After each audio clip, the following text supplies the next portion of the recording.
Lībagu vēliet zeltenie. Tādu nosaukumu es izdomāju tiem kartupeļiem, kurus audzēju manā dzimtā, manā bērnībā.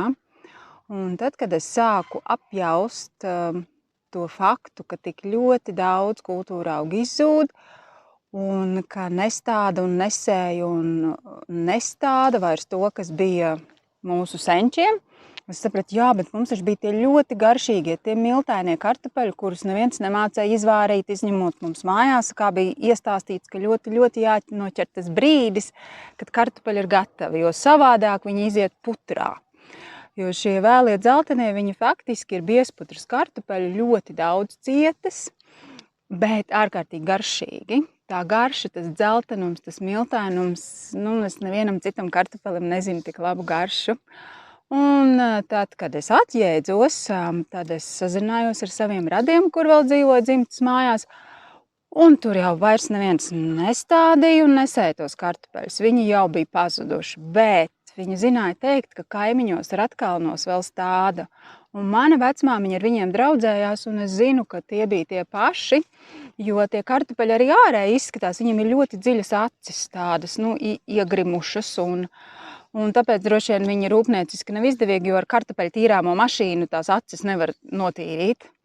Un tad es aizbraucu ciemos un dabūju sēklai pāris kartupelīšus un turpinu viņus audzēt. Un tā kā es esmu daudzas reizes pārcēlusies un dārs man ir bijis citur, tad es viņus esmu katru gadu glabājusi savā leduskapī, kaut vai tos pāris, un nosargājusi. Un mums arī ar bērniem tie ir viena no mīļākajiem un garšīgākajiem kartupeļu putras kartupeļiem, ko mēs gatavojam. Un šogad, starp citu, priekuļu zinātnieki viņus paņēma pārbaudīt, ja vajag atvesaļos no vīrusiem.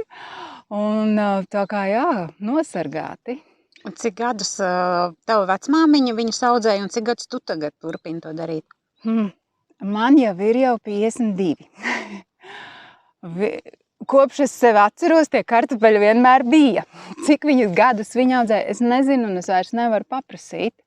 Bet viņi jau bija bijuši tais mūsu lejaslāču mājās.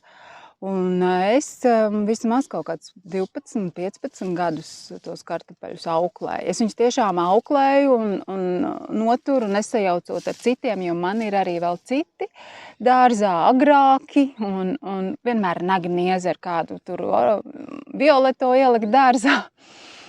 Bet ar šiem es tiešām auklējos un saglabāju, jo tie ir manas puses kartupeļi. Vai tu esi pamanījis, ka atkarībā no vietas, kur tu stādi, no augsnes atšķirās arī garšas īpašības?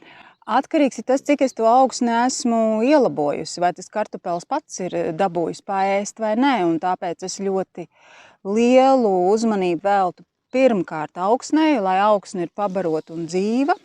Es rudeņos konu varu dabūt savā ikšķilu saimniecībā, man tur ir iespēja tikt pie trušu pakaišiem, kas īstenībā izrādās netīšām uzzināja ir ļoti labs uzlabotājs, un tad es nolieku šos trušu pakaišus, cik man pietiek spēka un cik es dabonu. Un virsū tad es vēl vedu no ādažiem lapas, ko sētnieks ir sagrābis, liepu lapas, mums tur nav lielā šoseja, viņš ir priekš manis rūpīgi pastrādājis, un šādi saliekot es tieku pie ļoti labas augsnes. Un pavasarī es vēl dabonu sienu.